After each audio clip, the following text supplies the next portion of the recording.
राम राम भाइयों। आज का हमारा टॉपिक है थर्मामीटर।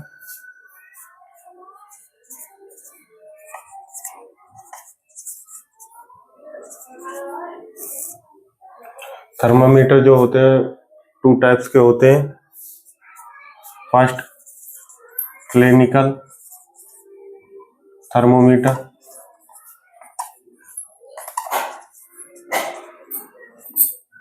सेकंड है लेबोरेटरी थर्मोमीटर।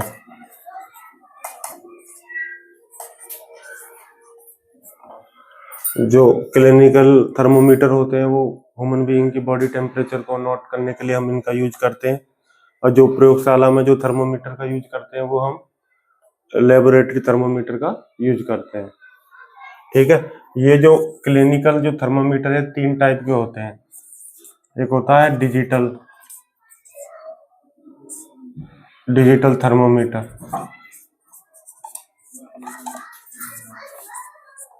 और एक होता है मरकरी थर्मोमीटर।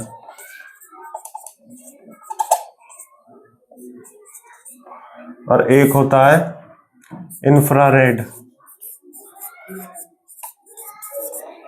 थर्मोमीटर।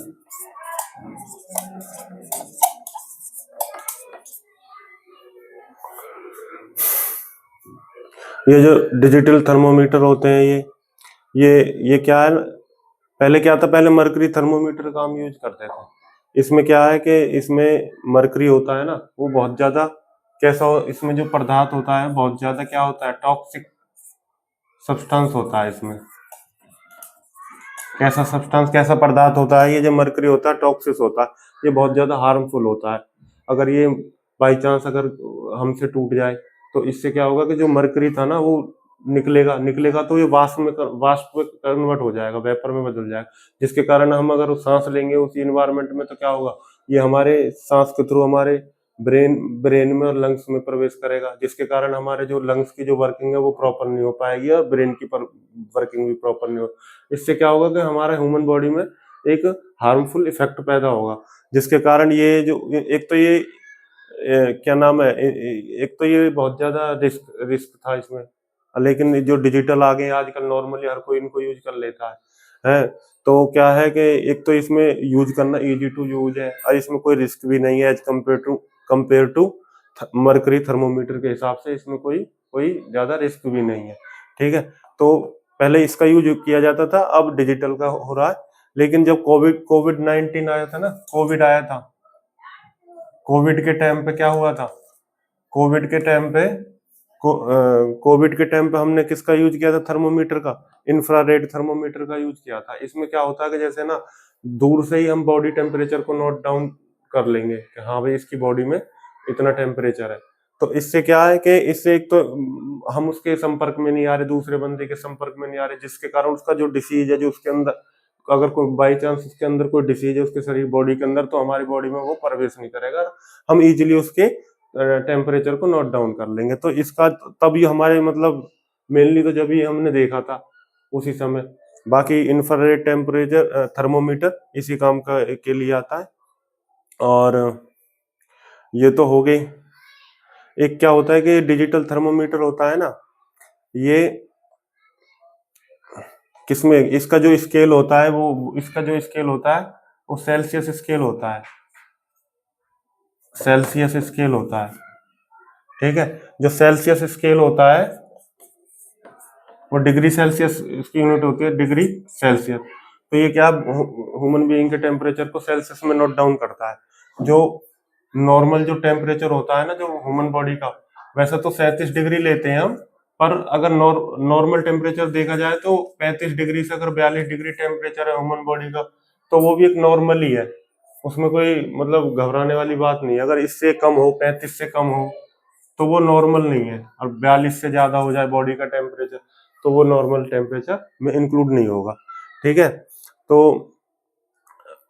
इसका यूज जैसे हम अपने यहाँ पे आर्म में इसका यूज कर लेते हैं, तो इसका यूज हमें कभी भी आर्म में मतलब यूज नहीं करना चाहिए, क्योंकि प्रॉपर जो हमारा बॉडी का टेम्परेचर है वो नहीं दे पाएगा। क्योंकि अगर हम इसमें आर्म में इसका यूज कर रहे हैं, आर्म पिट में इसका यूज कर रहे हैं, तो क्या होगा कि ये 0.5 से लेके 0.5 टू 1 डिग्री सेल्सियस तक ये क्या कहेगा, मतलब लोअर बताएगा, एक्यूरेट नहीं बता पाएगा ये।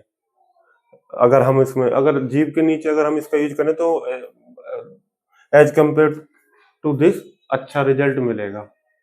ठीक है, अब इसकी ये तो हमने इनके बारे में जाना है।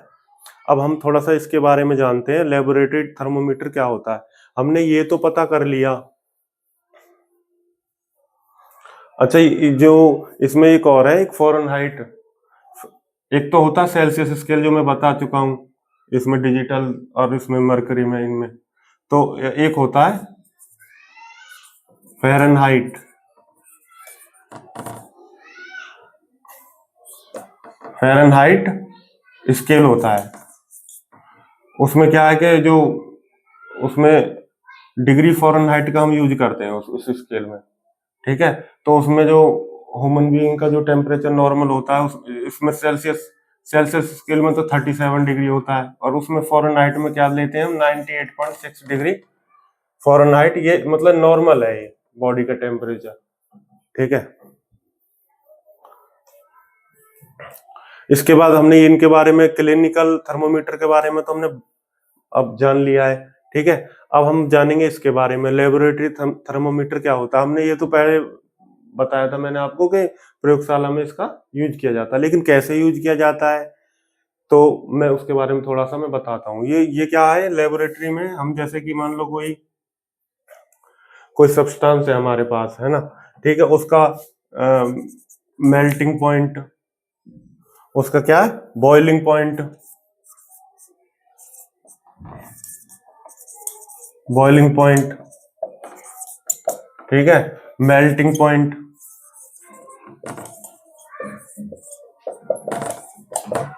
और फ्रीजिंग पॉइंट।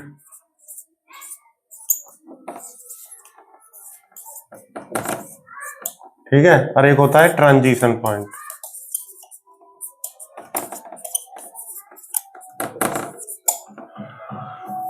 बॉइलिंग पॉइंट ये होता है, मतलब बॉइलिंग पॉइंट को नोट डाउन, एक्यूरेट, मतलब एक एक्यूरेट जो टेम्परेचर को नोट डाउन करता है वो होता है लेबोरेटरी थर्मोमीटर।